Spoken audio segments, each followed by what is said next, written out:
नमस्कार, दिव्य ज्योति में आपका स्वागत है। आज फिर से मैं आपके पास एक नया टॉपिक लेकर आई हूँ।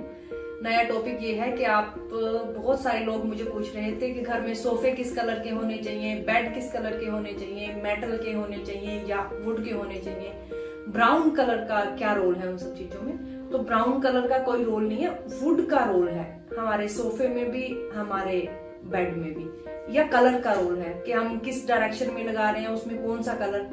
सबसे पहले आपने अपने घर में कोशिश करनी है कि लाइट कलर हो, जैसे ग्रे या क्रीम या येलो। जो पुराना टाइम में आपने देखा होगा, गांव में जो घर होते थे वो मोस्टली येलो कलर के होते थे या क्रीम कलर के होते थे, पूरे घर में एक जैसा कलर होता था। आज हमें पता तो है नहीं है कि किस डायरेक्शन में कौन सा। या तो आप अपना घर प्रॉपर वास्तु के हिसाब से बनाओ कि आपको पता हो घर में कहाँ रेड करना है, ग्रीन करना है, तो आप डिजाइनिंग के हिसाब से कर सकते हो कोई भी। अगर आपको नहीं पता तो आपने पूरे घर का एक ही कलर रखना है, क्रीम, ग्रे, लाइट कलर कोई भी। सेम अब हम सोफे पे आते हैं कि सोफा किस कलर का हो। सबसे पहले लेदर में और कपड़े में, कपड़े का सोफा ज्यादा अच्छा होता है कंपैरेटिवली लेदर। कोई भी कपड़ा है जब चाहे हम पहनते हैं, सोचो हम लेदर जब पहनते हैं तो हमें कैसा लगता है, डिस्कम्फर्ट फील होता है। वो वैसी एनर्जी नहीं, जो भी डस्ट है ये सब चीजें ऊपर, सेम एनर्जी भी उसके ऊपर ही रहती है, वो किसी भी चीज को अब्सॉर्ब नहीं करता। कपड़ा या कोई भी ऐसा जूट, कोई भी जो भी उसमें सोफे में क्वालिटी आती है अलग अलग, उसमें कपड़ा सबसे अच्छा रहता है कंपैरेटिवली लेदर या कोई और प्रोडक्ट जो भी आता है। और दूसरा वो वुड का होना चाहिए।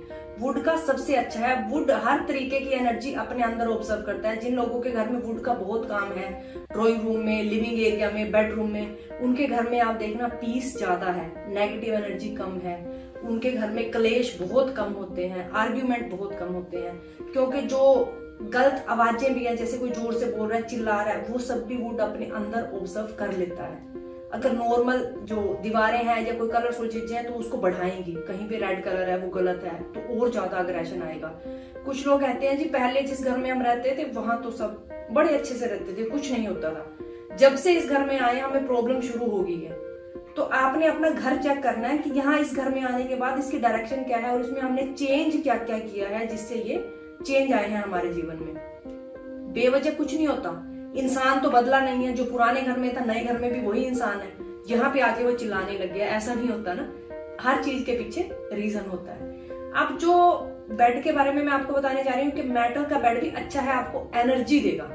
कोई भी अगर आपका बेड मेटल वाला होगा वो आपको एनर्जाइज रखेगा कंपैरेटिवली वुड। लेकिन जब आपको बेड पे सोना है तो आपको अब लेट के नींद नहीं आए, आप में इतनी एनर्जी आ गई लेट के कि मुझे ये करना है ये करना है, तो आप रिलैक्स नहीं हो पाओगे और जो आपने काम करना है वो नहीं कर पाओगे।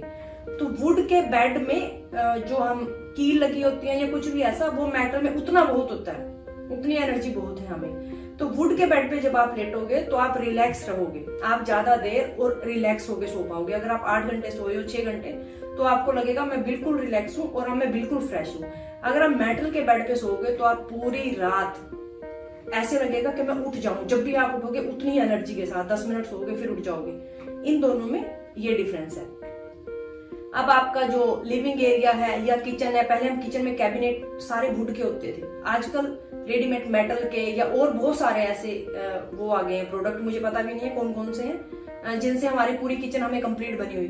किचन में भी हमने वुड रखना है ज्यादा से ज्यादा। और एक आप जब भी आपके किचन में खाना बनता है तो उस टाइम कोई भी भजन या मंत्र है हमारे, इतने ना बहुत सारे मंत्र उच्चारण हैं, या जो सिख हैं उन लोगों के लिए ये जो पाठ करते हैं, जो भी पाठ होते हैं इसमें अलग अलग, हिंदुज्म में अलग है, सिखिज्म में अलग है, वो सब चला के अगर आप अपने किचन में खाना बनाओगे तो भी जो उसमें थोड़े बहुत वास्तु दोष हुए वो अपने आप कम होने शुरू हो जाएंगे। हमारे खाने में नहीं आएंगे, खाने में नहीं आएंगे तो हमारे बॉडी में भी नहीं आएंगे, बॉडी में नहीं होंगे तो हमारे काम में या बिजनेस में या हमारे जीवन में नहीं आएंगे। तो आपका किचन में जो काम हो वो भी आपका काम वुड का ही हो। इसके अलावा मुझे आपको उत्तर दिशा में सिर रख के आपने नहीं सोना है।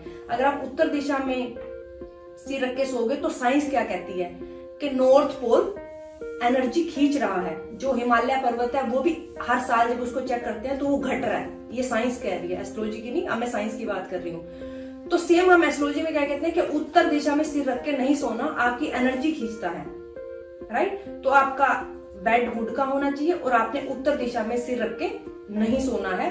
आपको आपकी एनर्जी या फाइनेंस आपको धीरे धीरे उसमें खत्म होता नजर आएगा कि चीजें घट रही हैं, कम हो रही हैं, या शारीरिक रूप से हम ठीक नहीं है। और पूरे घर का कलर मैंने आपको बता दिया, लाइट रखना है। आपके बेडरूम में जो बेडशीट्स हो वो भी लाइट कलर की हो, क्रीम, ग्रे, लाइट पिंक या ऐसे कलर्स हो, राइट। बेडरूम में फिर भी आप थोड़ी कलरफुल रख सकते हो, या मतलब जैसे थोड़ी पिंक रख सकते हो इस टाइप्स की सॉरी।